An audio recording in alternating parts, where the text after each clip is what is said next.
soir notre émission Tous Fidèles. Je reçois monsieur Nicolas Bach, entraîneur du Rodez Aveyron Football Club, du RAF et des RAFettes. Bonsoir Nicolas. Bonsoir à tous.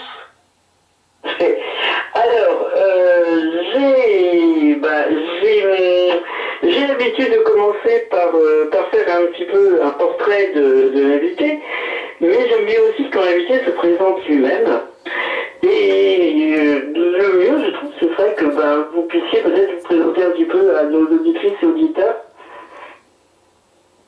Oui, que je me présente, j'ai pas bien saisi les derniers mots, mais que je me présente. Écoutez, ça fait 5 saisons là, que je suis dans le football féminin. Je suis originaire moi de Nouvelle-Calédonie, donc d'un petit peu grand, de bout du monde. Et donc j'ai atterri dans le foot féminin à la suite de mes études en STAPS, et puis après on a passé mes diplômes en foot, et donc j'ai entraîné 3 années à Clé Football en deuxième division dans le Grenelle, et puis là depuis 2 saisons à Rodez. Oui, vous faites suite, en fait, vous avez remplacé Elodie Wood à Rodez. Oui, tout à fait. Elodie Wood qui avait elle-même remplacé Franck Plencassagne l'année précédente, qui avait monté l'équipe de 3e division en première division. Et vous êtes originaire de Nouvelle-Calédonie et très précisément à Vanuatu, c'est ça? Oui, j'ai grandi en Nouvelle-Calédonie. Vanuatu, c'est une petite île à côté où je suis né. Là. Une petite île encore plus perdue. Ouais. D'accord. Alors, justement, comme vous êtes entraîneur de Rodez, et vous avez remplacé Elodie Wood, d'ailleurs maintenant c'est votre 2e saison, j'aimerais qu'on parle un petit peu, si vous voulez bien, de comment s'est passé cette arrivée, ce remplacement, un petit peu pourquoi il a eu lieu et pourquoi le choix de Rodez, de passer de Clé à Rodez. Nous concernant, ça a été, Elodie est partie pour des raisons professionnelles. On n'est pas tous professionnels du football. Moi c'est mon boulot, mais c'était pas son cas. Et puis elle a eu des opportunités qui l'ont amené à ne plus pouvoir assumer la responsabilité de l'équipe, tout simplement. Et moi j'ai passé en fait mon diplôme avec Franck Plencassagne, qui était l'ancien entraîneur, comme je l'ai dit avant. Et donc au moment du départ d'Elodie, il m'a proposé de postuler, chose que j'ai faite, et ça s'est fait.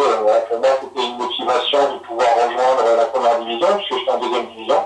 Voilà, c'était quelque chose vraiment qui m'intéressait en termes d'évolution.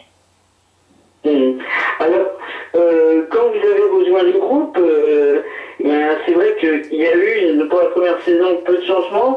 Votre but à l'époque, dans l'une des interviews que j'ai eues que vous avez données, c'était en fait de faire comme Felizer la saison précédente, donc de viser le milieu de tableau. Pour l'instant, on peut dire que ça fait 2 saisons que vous vous y tenez. Comment vous faites pour l'instant tenir avec toute cette difficulté à pouvoir rester tous les ans au moins en milieu de tableau?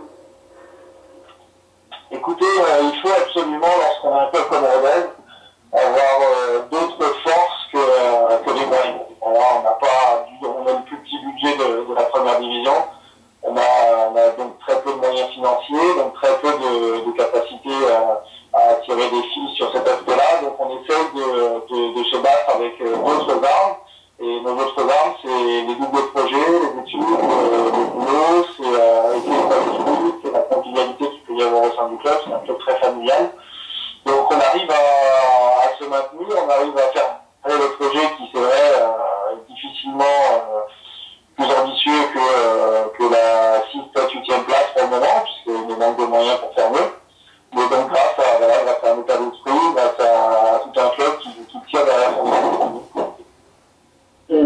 Et puis on peut dire aussi, pour l'instant vous avez eu des résultats qui sont tout de même bien par rapport au niveau que vous avez en tant que finance et tout ça pour faire tenir en Coupe de France. Une déception peut-être quand même sur le dernier match où vous avez été éliminé en quart. Oui, tout à fait. C'est une déception parce que c'est une tir au but. Parce que je pense qu'on a fait quand même un bon match et qu'on aurait pu, en étant un peu plus rigoureuse, se qualifier dans le jeu sans avoir à aller au tir au but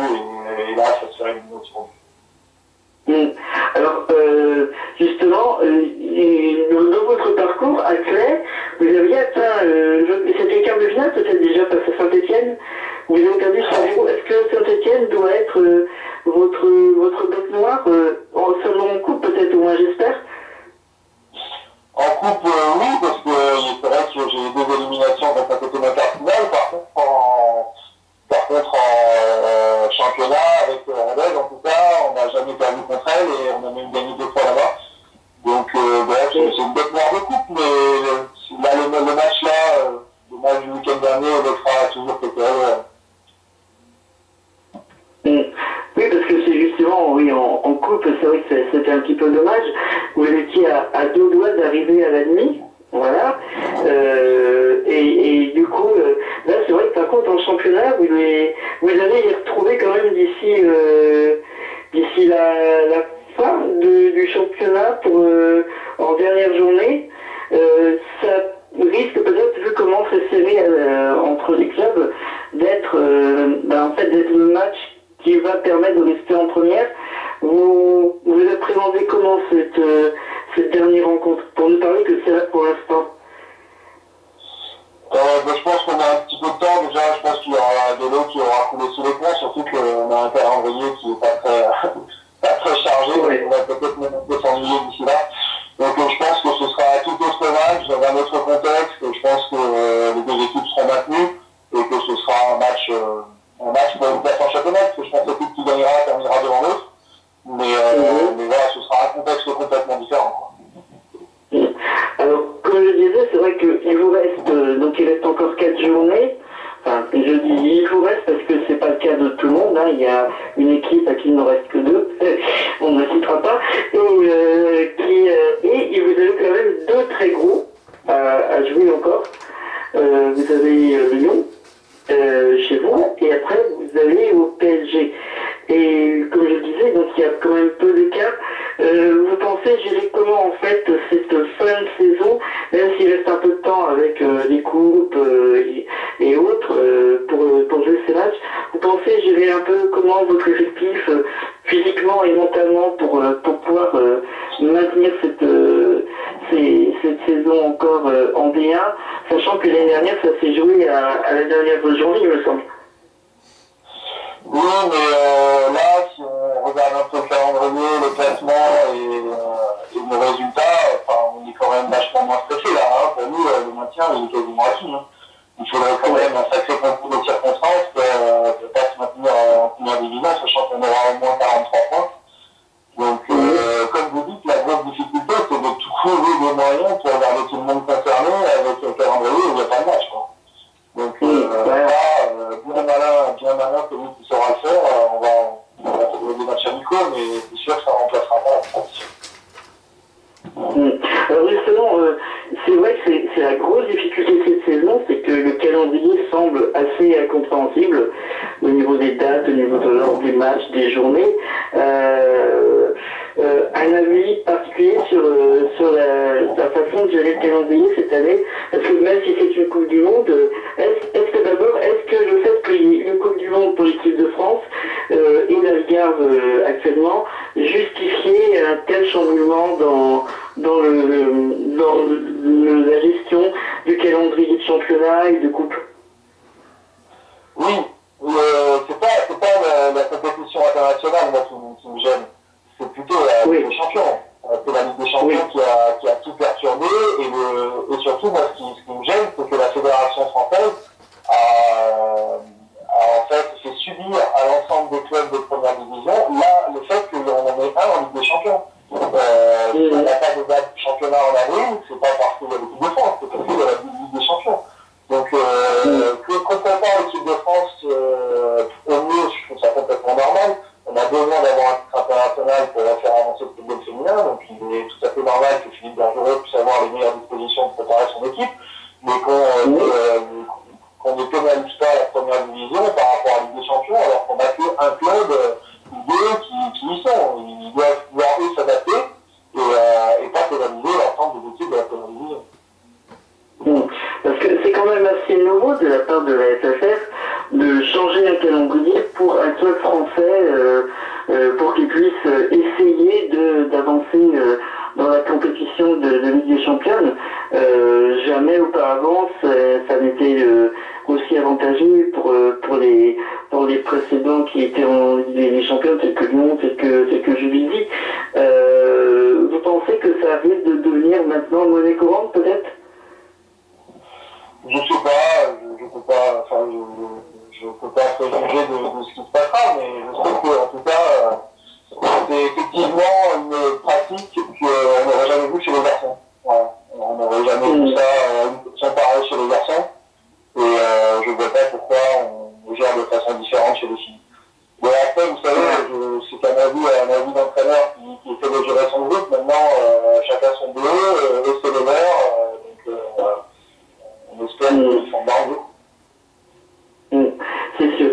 Alors, on va parler un petit peu de l'équipe de France juste un instant, on revient, parce que j'essaie de donner un peu aussi l'info en direct.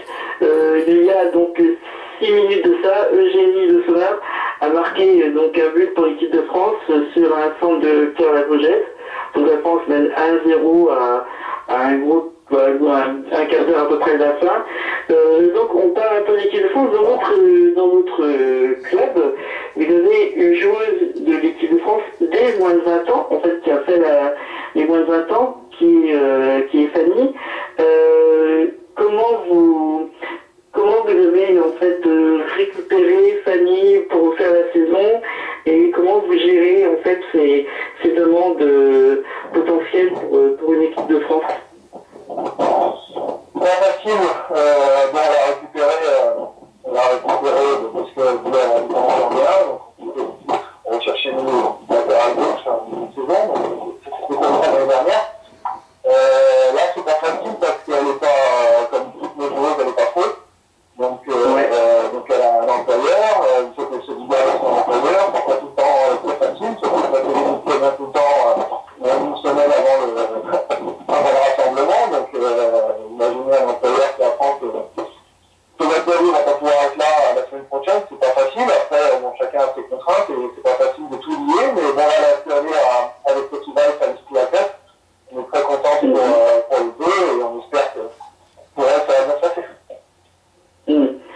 Alors, justement, c'est vrai qu'il y a toujours cette question qui reste quand même très présente, parce que c'était le cas, on l'a un peu abordé par rapport à la personne à l'entraîneuse Elodie que vous avez remplacée. Il y a le fait que dans le foot féminin, pas seulement pour les joueuses, il faut travailler à côté et tout, et par contre, on arrive à une génération de jeunes joueuses qui ne conçoivent pas en fait autre chose que le football. Comment vous gérez ça vous, au sein de votre équipe de ces jeunes joueuses?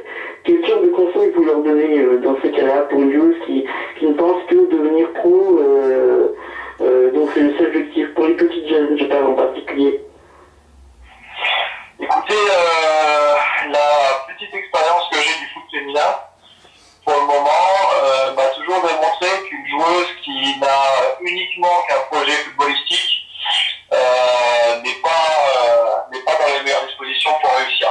Je pense qu'il faut absolument avoir un équilibre et que de toute façon, personne à l'heure actuelle dans le foot féminin, aucune joueuse ne va gagner assez d'argent comme chez les garçons pour pouvoir être tranquille toute sa vie. Donc je pense que le double projet, c'est quelque chose de primordial. Voilà, nous c'est ce sur quoi on travaille en Rodez. On a donc pas de contrat, donc évidemment on travaille sur d'autres axes pour la vie des filles. Et donc on a des filles qui font des études, d'autres qui travaillent, et je pense que ça amène aussi une certaine stabilité, un certain équilibre, de pouvoir voir autre chose et de ne pas être enfermé dans une bulle qui pourrait devenir malsaine et qui permettrait qui empêcherait d'avoir une certaine ouverture d'esprit. Donc voilà, moi je conseillerais surtout de ne pas lâcher à l'école et d'avoir un autre projet que le football pour pouvoir s'épanouir pleinement. Et c'est même comme ça qu'on peut être meilleur au foot.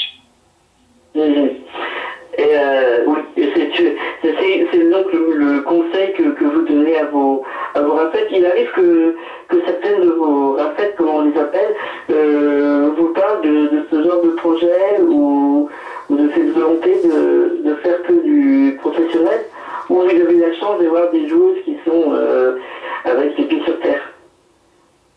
Non, elles ont pour certaines cette ambition de devenir pro, mais c'est pas devenir pro, ça veut pas dire vouer toute sa vie qu'au foot. On peut devenir pro et avoir préparé sa reconversion. On a des joueuses qui ont le bac, qui ont fait un bac+2, un bac+3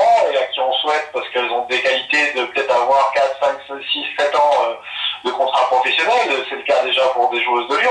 Elise Pussaglia, elle a travaillé longtemps avant de basculer dans le monde pro, et elle sait très bien ce qu'elle va faire lorsqu'elle va rebasculer dans autre chose. Donc c'est un exemple parmi tant d'autres, et on leur conseille ça, de préparer l'après-foot, et ça se prépare avant éventuellement un contrat pro, mais on leur souhaite après de pouvoir avoir une période où elles vont pouvoir vivre du football, si elles ont la capacité, la possibilité. Alors justement, je pensais un peu sur le foot féminin par rapport au foot masculin, et particulièrement à Rodez, parce que moi, quand je passe prendre des informations sur le site de Rodez, je trouve bien dommage qu'on ne trouve pas grand-chose sur l'équipe féminine qui est en D1 par rapport à l'équipe masculine qui est quand même dans une division bien inférieure. Vous battez un petit peu entre guillemets, vous avez un peu si vous avez un peu un droit de regard un peu sur le site pour essayer de mettre un peu plus en avant justement vos recettes sur le site du Rodez Aveyron Football. Alors, je vous cache pas qu'en fait, on est en train au club d'essayer de refaire le site qui nous convient pas. Donc, en ce moment, il y a très très peu d'informations. C'est vrai qu'il y en a quelques-unes sur les garçons, très peu sur les filles. Mais c'est absolument pas un problème de place au sein du club. Vraiment, la section féminine est très très bien considérée au sein du club, et beaucoup de choses y sont faites pour. Je dirais jusque-là qu'on est en train de travailler sur un nouveau site, parce que celui-là est très lourd à administrer, et c'est tout simplement un problème technique plus que de volonté. Voilà, donc le jour où il aura changé, il y aura tout autant d'informations sur les garçons que sur les filles, et c'est vraiment une volonté de la part du club. Oui, parce que c'est vrai que moi, je vous cache pas, moi, je prends bien sûr, je consulte tous les sites non seulement des clubs de Ligue 1 et d'autres, mais c'est vrai que quand j'arrive sur le site de Rodez Aveyron Football, c'est vrai que je reste sur ma faim par rapport au foot féminin, et moi qui fais que du foot féminin, voilà, quoi, je me dis, c'est quand même dommage que, et c'est vrai que c'est un peu l'image que ça donne pour l'instant de l'extérieur en tout cas. Donc c'est pour ça que c'est quelque chose que je tenais à avoir comme information. Si on parle un petit peu, si on revient sur le championnat, pour l'instant, donc comme on disait, vous maintenant en milieu de tableau, vous êtes pas loin quand même pas si loin que ça de Soyaux. Vous êtes on peut dire que vous allez vous maintenir. Vous pensez déjà un petit peu à la saison suivante, au niveau recrutement, au niveau structure en général? C'est effectivement là, avec l'élimination de la Coupe de France, bon, c'est tout frais, mais c'est vrai que vu qu'on va pas avoir beaucoup de matchs, et effectivement on pense quand même qu'il faudrait une catastrophe pour pas se maintenir en D1, donc je pense quand même qu'on va se maintenir en D1. C'est le moment où on va commencer à s'y pencher. Oui, on va commencer à se pencher sur le recrutement, même si on a déjà posé quelques noms, et le club va devoir se poser les questions sur l'ensemble de la structure, le staff, tout ça. C'est vrai qu'on arrive au moment où les questions vont commencer à se poser. On n'a pas du tout encore eu les réunions, mais elles vont se programmer petit à petit, et puis on va lancer ça tranquillement. Et au niveau tactique, vous allez rester sur la même base de jeu, tel que vous avez pour l'instant mené votre équipe, ou vous allez peut-être modifier certaines choses, vous y songez peut-être un petit peu dans votre façon de concevoir la façon de jouer les matchs sur le plan tactique pour la saison prochaine? Moi je suis pas quelqu'un qui fait tout le temps les mêmes choses. Je pense qu'il faut être en perpétuelle évolution. Donc c'est sûr que si je suis amené à coacher l'équipe l'année prochaine, il y aura des évolutions. Lesquelles, c'est beaucoup trop tôt pour le dire. Je ne sais pas, mais je sais pas, ça dépendra. C'est difficile d'anticiper là, parce que l'effectif dépend de beaucoup de choses, des vies perso des filles. Donc ça dépendra de l'effectif, ça dépendra des moyens, ça dépendra du budget, ça dépendra des structures qu'on aura à disposition, du staff. Donc ça dépendra de beaucoup de choses. Donc je pense que là c'est un peu prématuré de se projeter sur ces aspects-là. Sur ce côté-là. Par contre, je pense que là où vous en êtes, vous n'êtes pas loin de commencer à peut-être vous dire pour la saison prochaine, on va travailler sur tel ou tel élément, peut-être vous sur elle-même d'avoir des objectifs en particulier, je veux dire, sur la saison prochaine, puisque le maintien est à peu près assuré. Est-ce que pour la saison prochaine, le but est d'arriver autour de, à remplacer Soyaux par exemple, parce qu'on a vu que c'était tout à fait possible de prendre une 6e place, voire une 5e place? Oui, c'est sûr, mais c'était déjà notre ambition cette année. On est hélas passé au travers de 2 matchs qui nous ont mis un peu en difficulté contre Arras à la maison et Metz à la maison en début de saison. Ces 2 matchs-là nous ont empêché de pouvoir jouer pleinement la 5-6e place, la 6e place notamment. Donc c'est sûr que c'est l'ambition du club. Après, ça passe par de la stabilité. Donc la stabilité, c'est quelque chose qui est jamais acquis. On l'a vu cette année, on l'a vu il y a un an avec Isère. On l'a vu cette année avec Arras, on voit que c'est difficile de maintenir dans le football féminin amateur des groupes de joueuses, des attentions en tout cas qui vont dans un intérêt commun en permanence, et donc on ne faut pas qu'on soit prétentieux là-dessus. Et d'abord on va chercher à stabiliser tout ça, et après si on le peut, effectivement l'objectif ce sera d'essayer d'aller chercher une 5-6e place. Ouais. Oui, et en fait c'est là où vous avez avancé un peu mes questions. Voilà, je voulais faire référence aussi un peu à Isaac qui avait fait des belles saisons, à Arras qui avait réussi à se maintenir, et on voit que d'abord Isaac s'est retrouvé à descendre au final, et Arras, là on peut dire que c'est un petit peu dommage. Et à l'inverse, on voit que votre bête noire de coupe, Saint-Etienne, arrive pour l'instant à naviguer depuis quelques saisons. Vous trouvez que ça s'est tout de même resserré à partir du milieu de tableau, le niveau entre les équipes, et que ça devient compliqué?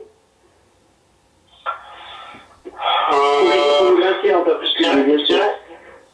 Ouais, j'ai la sensation que cette saison est peut-être un peu moins compliquée que celle de l'année dernière.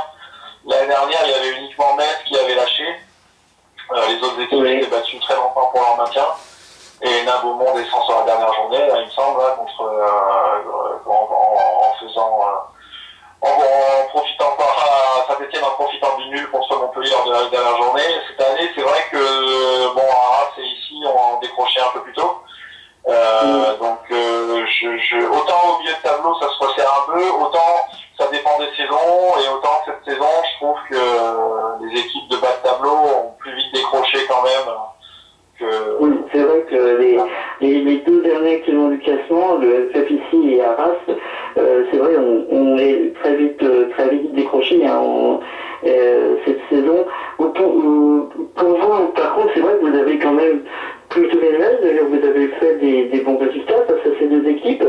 Vous avez un peu une idée de comment ça peut se faire que ces équipes décrochent aussi vite cette saison?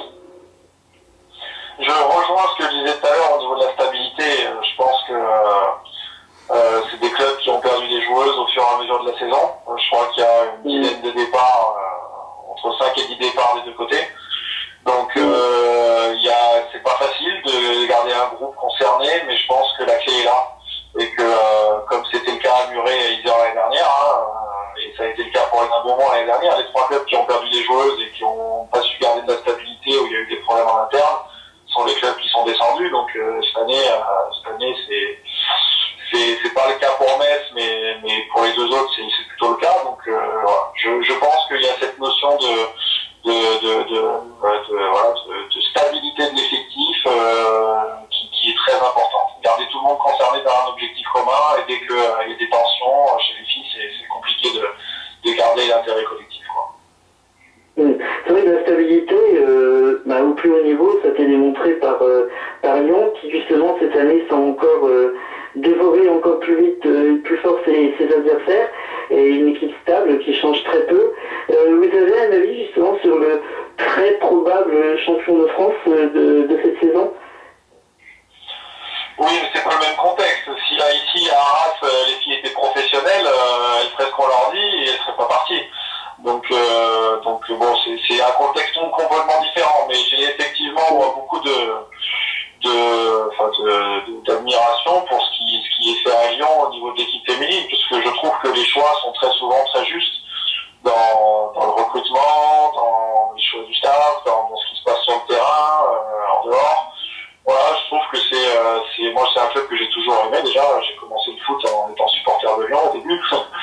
Et j'ai fait mes premiers pas d'ailleurs à Lyon, on parle de la Tête d'Or, donc j'avais commencé là-bas. Et donc non, après sur le terrain, pour moi c'est l'équipe qui est peut-être la meilleure dans le foot féminin au niveau des clubs, au niveau mondial. Voilà, la plus huilée, les automatismes qui sont offensifs ou défensifs sont systématiques, permanents, voilà, c'est plein d'efficacité, que ce soit avec ou sans le ballon. Nous, à chaque fois qu'on joue Lyon, c'est pas une partie de plaisir. Moi, c'est un match que j'aime pas faire, clairement, parce que je déteste le perdre, et là, c'est difficile de ne pas perdre. Donc non, beaucoup d'admiration, et je pense qu'il y a encore une marge entre Lyon et Paris. Oui. Alors, on va revenir à votre club. Vous avez vous-même justement d'autres sections féminines. Est-ce que qui sont dans les mois 17 et août.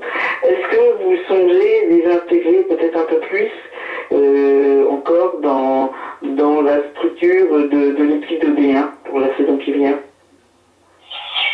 De toute façon, le club de Rodez ne peut survivre qu'avec une bonne formation et en sortant quelques joueuses qui peuvent jouer en D1 et avec les valeurs dont je vous ai parlé tout à l'heure. Donc oui, il faut absolument qu'on puisse donner, maintenant qu'on a un peu moins de pression en plus, un peu de temps de jeu à nos jeunes joueuses là qui sont en U19 et arriver aussi à les mettre un petit peu plus souvent au contact, ne serait-ce qu'à l'entraînement du groupe de la D1 pour les tirer vers le haut. C'est sûr que c'est un objectif et c'est prévu, ouais. Et donc, ça veut dire, si c'est prévu, que pour vous, vous êtes toujours prévu comme entraîneur à Rodez? Ça, c'est pas encore comme je le disais tout à l'heure. On commence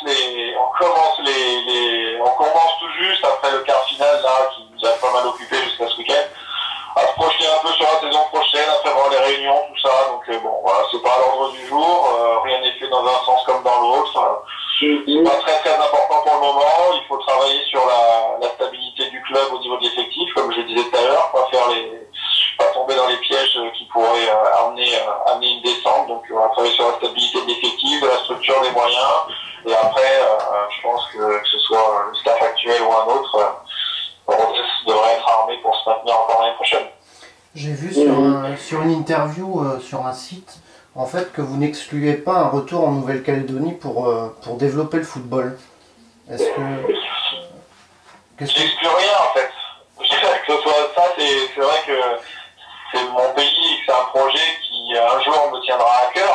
Est-ce que ce sera dans 6 mois, dans 20 ans, dans 10 ans, je sais pas. J'exclus rien. Je me pose pas trop de questions. En ce moment, j'essaie vraiment de travailler pour mon club et de permettre à mon club d'être en bonne disposition pour l'année prochaine, et on verra un petit peu plus tard voilà, si c'est avec moi sa tête ou pas, mais ça me préoccupe pas trop, et je pense pas que ce soit un peu intéressant des gens de l'extérieur, mais je pense pas que ce soit très important pour le club de savoir ça tout de suite. D'accord. Et sinon, c'est vrai qu'on a suivi votre CV.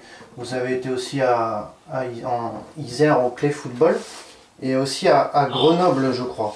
Ouais. Ok, 38, ouais. Et vous avez côtoyé un certain Didier Chambaron, je crois. Ah, ça c'était en Nouvelle-Calédonie, ça, Didier Chambaron. D'accord. Qu'est-ce que vous pouvez nous dire de cet homme? De Didier? Ouais.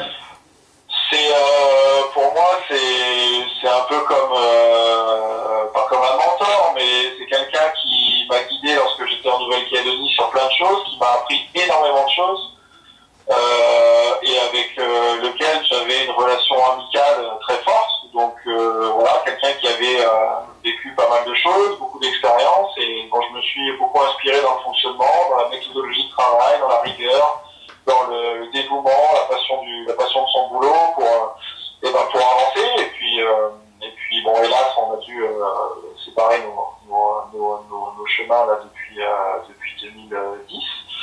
Mais on reste en contact, et voilà, c'est quelqu'un qui m'a beaucoup appris et qui continue à le faire d'ailleurs lorsqu'on se croise. D'accord. Et aussi, c'est vraiment le football que vous avez découvert, que vous avez vraiment aimé. C'était j'ai vu sur une interview, je me suis peut-être trompé, je sais pas. C'est le championnat des nations 96 en Angleterre. C'est ça? Ouais, c'est là où c'est de là que ma passion du foot est née. Et j'ai décidé d'être entraîneur après 98, ouais. Très caricatural comme décision. Non, mais c'est très bien. Et là, la prochaine journée, vous jouez contre Albi, ouais, le 22 mars à 15h. Ouais. Qu'est-ce que vous pouvez nous dire un petit peu de cette confrontation? Elle se jouera dans le même esprit que les deux dernières confrontations qu'on a eues contre Albi. On n'a pas pris de but encore cette année contre Albi et on va tout faire pour pas en prendre. Pour nous, c'est tout simplement un derby. Alors, ça se joue dans une très bonne ambiance et sans aucune connotation négative d'agressivité ou quoi que ce soit. Mais voilà, c'est un match qui est important pour nous. C'est la suprématie régionale, donc ça va être une source de motivation.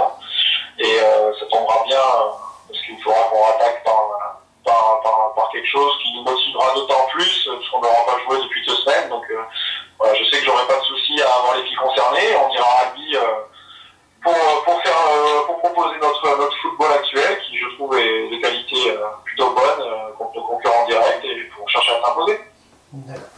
Et au mois de mai, Alors justement, je voudrais juste en constater, c'est vrai que vous parliez du fait que vos joueuses à Rodez ont donc très bien considéré par le club lui-même. À Albi, c'est exactement le même cas. David Scheringer a fait quand même a fait une bonne saison et surtout a obtenu, on peut dire, un beau staff. Il y a quelque chose de magnifique qui est fait aussi à Albi pour les joueuses. Vous le sentez, quand vous n'êtes pas loin, vous le sentez un petit peu chez vous, dans un esprit familial quand vous êtes auprès d'eux ou à les recevoir? Ça se passe très bien ça se passe plutôt bien entre les deux clubs, si c'était la question. J'ai pas bien entendu de la fin de la question, en fait. En fait, c'était, est-ce que vous sentez un petit peu chez vous quand vous allez chez eux? Est-ce que c'est un peu dans l'état d'esprit ou non? Oui, c'est sûr que c'est pas loin et qu'on a pas mal de supporters qui viennent. Après, bon, c'est deux clubs différents, hein. On n'a pas de relation particulière en dehors des matchs, hein. Donc au contraire, il y a quand même avec la proximité une petite rivalité sur le recrutement des joueuses, etc. Donc voilà, il y a absolument pas d'animosité, mais et au mois de mai, pas de relation particulière. Mais c'est vrai que quand on va à la fin, on perd bien. Oui.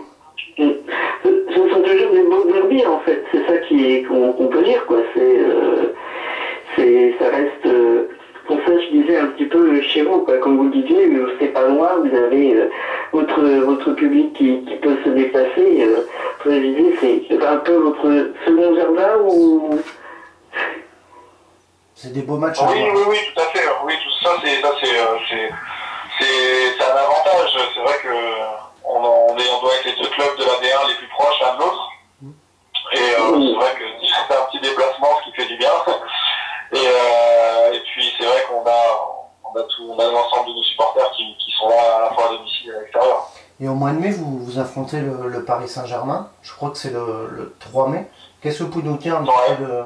Enfin, c'est dans quelques mois. Mais qu'est-ce que vous pouvez nous dire un peu de cette confrontation? Voilà, ce sera l'avant-dernier match de la saison. On espère que le maintien sera bien acquis d'ici là. On n'aura pas joué de tout le mois d'avril. Bon, c'est un match qui va être compliqué, hein, parce que on va se faire un long déplacement. On n'aura pas joué depuis un mois, il n'y aura pas de rythme. On n'aura pas de rythme donc de la compétition.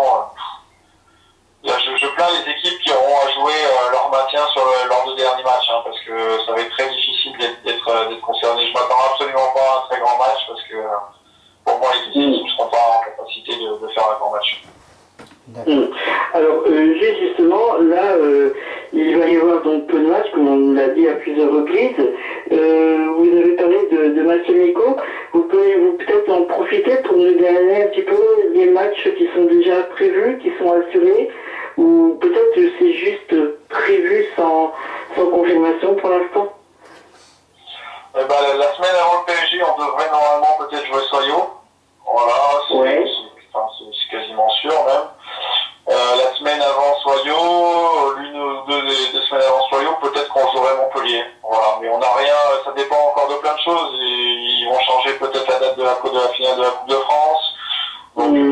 vieillit pas, peut-être qu'il y aura des défis en sélection, voilà, bon, c'est encore assez incertain tout ça, donc on attend un petit peu avant de caler tout ça. Il y a trop d'incertitudes encore sur les matchs des autres, mais on devrait jouer Soyaux la semaine avant Paris. D'accord. Mais essentiellement, bon, mis à part Soyaux, peut-être des clubs de la région, du sud-ouest, du sud en général.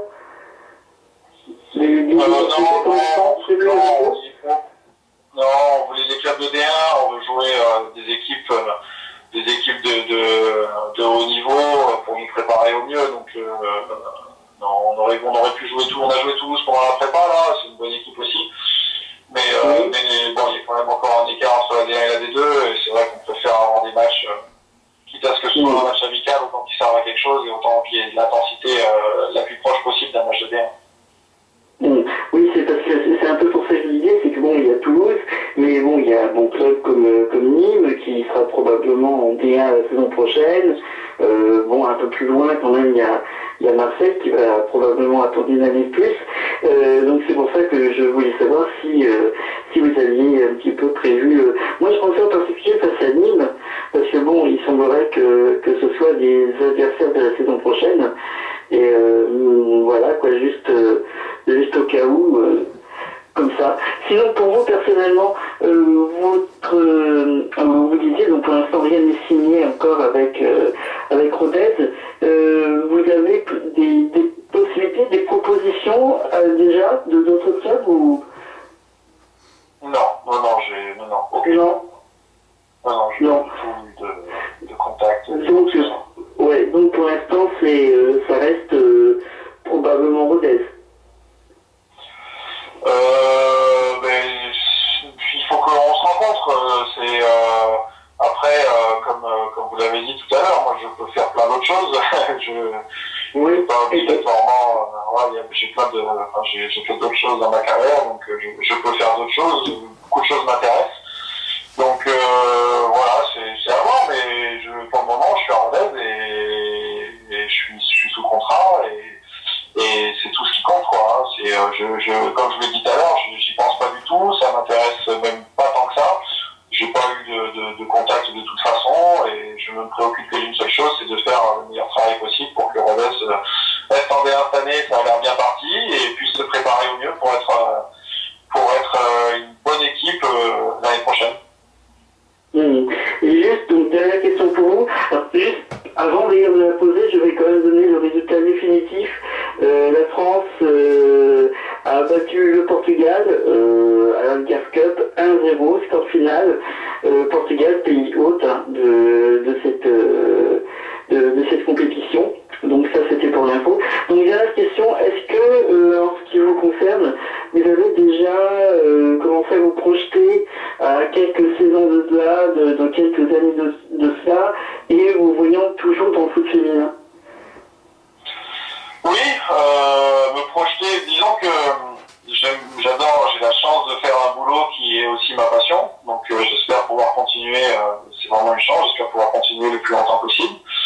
Après, des rêves, on en a tous, hein, j'en ai aussi des ambitions, tout le monde aimerait pouvoir entraîner un club pro, tout le monde aimerait pouvoir jouer la Ligue des Champions féminine. Moi, j'aime beaucoup le football féminin. Si on me disait que ma carrière sera dans le foot féminin, j'en serais heureux. Hein, et c'est vrai que de pouvoir évoluer et un jour pouvoir entraîner une équipe qui joue la Ligue des Champions, ce serait quelque chose qui me plairait. Mais bon, on n'en est pas là. Il y a encore du chemin à faire. Et puis il faut tout d'abord passer par certaines étapes et continuer, essayer d'avoir des résultats. Justement, avec la Ligue des Champions, on en vient un petit peu. Le PSG féminin est en quart de finale aller face à Glasgow. Est-ce que vous pensez que le PSG peut remporter cette Ligue des Champions féminine? Alors, je leur souhaite profondément. Je pense que oui. Je pense qu'ils peuvent la remporter. Je pense qu'ils auront un effectif de grande qualité. Je pense que la clé sera la qualité de leur collectif. L'exploit, parce que pour moi c'est un exploit qu'ils ont pu réaliser en se qualifiant face à Lyon, c'est quelque chose qu'elles peuvent tout à fait reproduire. Donc je pense qu'elles le peuvent et je leur souhaite, et je souhaite souhaite au football féminin français, tout à fait. D'accord. Tu as une question, c'est tout ce qu'on peut souhaiter pour le foot féminin français. Personnellement, avec de grandes affections que j'ai pour mes amis du PSG, de l'équipe, des joueuses et du staff, personnellement, j'ai quand même plus un gros doute à cause justement du souci de collectif actuel qui a quand même conduit à un 4-0 à domicile au Classico retour il y a peu de temps. Donc voilà. Donc on va vous libérer parce que je vois que l'heure en fait passe. Et on va vous remercier pour tout ce temps que vous nous avez consacré. Tout à fait, merci. Et vous souhaiter le meilleur. Hein, on le souhaite tous parce que c'est logique de dire à chacun qu'on ne va pas lui souhaiter autre chose, mais c'est quand même, pour vous, ça semble, je dirais, bien parti pour le club en tout cas. Et puis en tout cas, on est très content de vous avoir reçu sur Robin Lumière et dans notre émission Tout Foot Dev. Merci beaucoup en tout cas. C'était un plaisir, je vous remercie et à bientôt. À bientôt, ouais. Moi, j'espère vous avoir en fait sur ce match face au PSG. C'est dans mon planning de couverture de match. Donc on devrait peut-être en zone mixte se retrouver il est facile sur le terrain pour les photos. Il est facile à voir. Il est en fauteuil roulant. C'est le seul qui est en. D'accord. Voilà, il est facile à. Ouais. Voilà. On s'est vu. J'ai eu votre interview entre autres après le match face à Haïti, au match aller d'ailleurs à Haïti. En tout cas, merci beaucoup. Et à noter que demain, nous aurons Kader Boudaou, donc celui qui commande sur France 3. Donc il est très gentil aussi de passer demain à 20h15 sur la web radio. Donc merci beaucoup aussi, Monsieur Bach. Et bonne fin de saison avec Rodez. Merci à vous. Merci, au revoir. Au revoir. Attends, je vais couper là.